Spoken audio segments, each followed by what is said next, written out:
integrate with respect to x.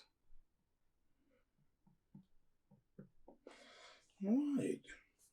So how do you go about it? Let's look at it very carefully. So the question says the integral of sine into bracket 2 tan inverse of x dx.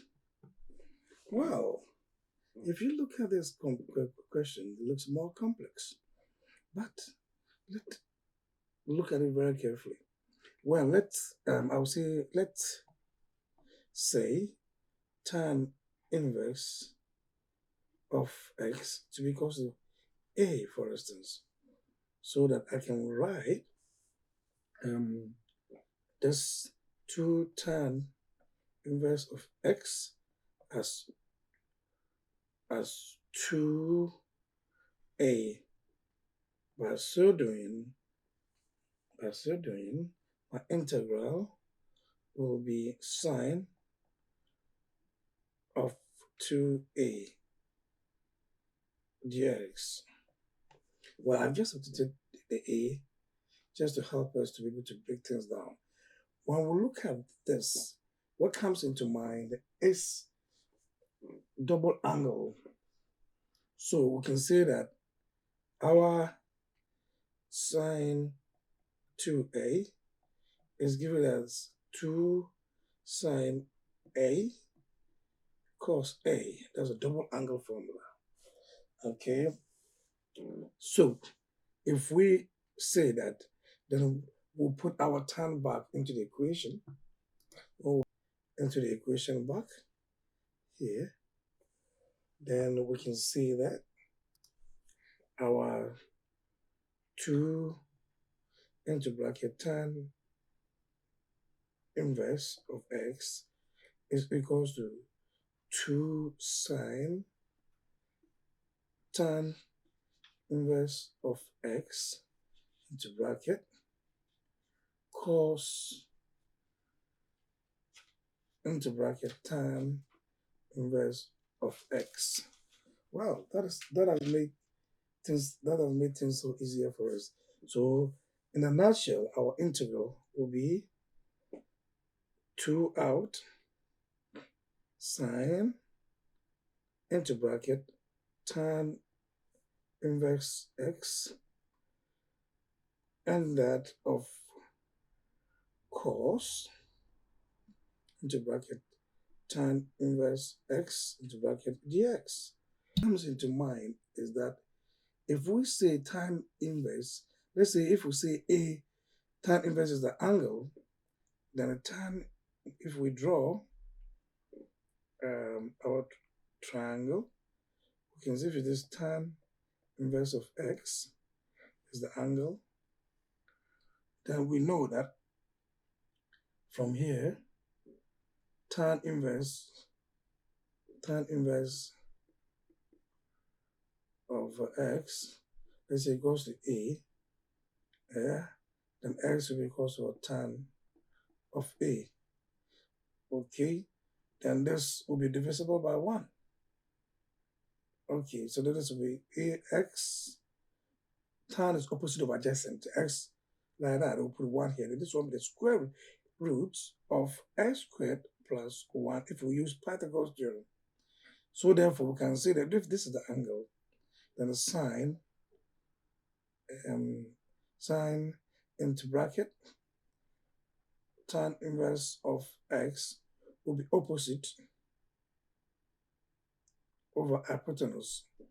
Sine is opposite, so opposite over hypotenuse. So that will be x over square root x squared plus 1. Okay, then we can also say that cos of tan inverse x will be equals to adjacent over hypotenuse, so 1 over square root of x squared plus 1.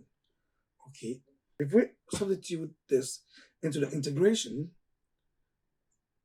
by respective values, then we can say that since we have our integration here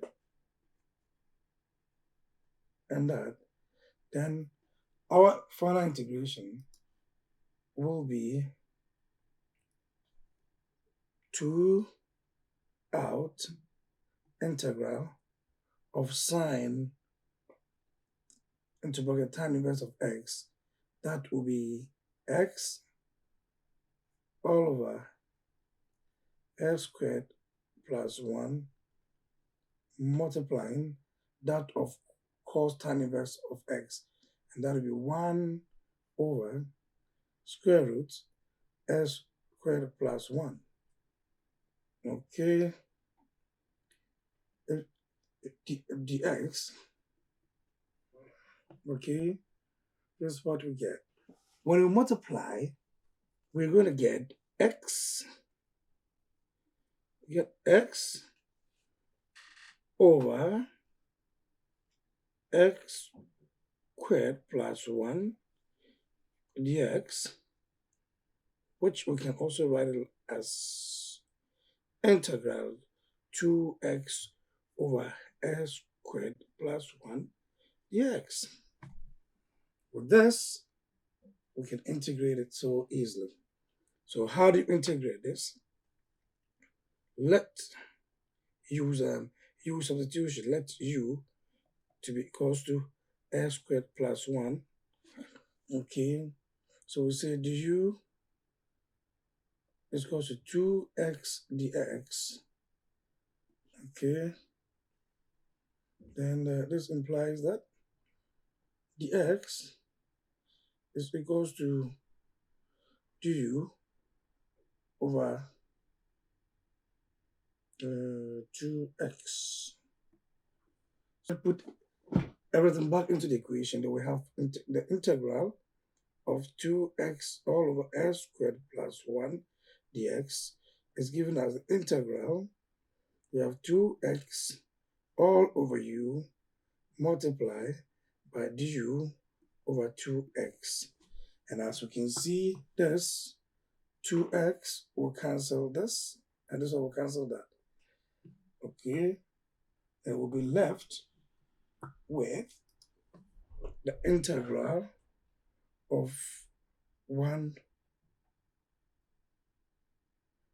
over u du.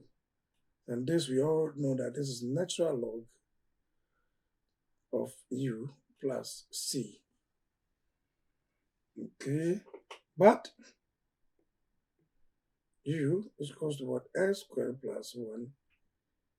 Therefore, the integral 2x s squared plus 1 dx will be equals to natural log of s squared plus 1 plus c. So this is the answer to this integration.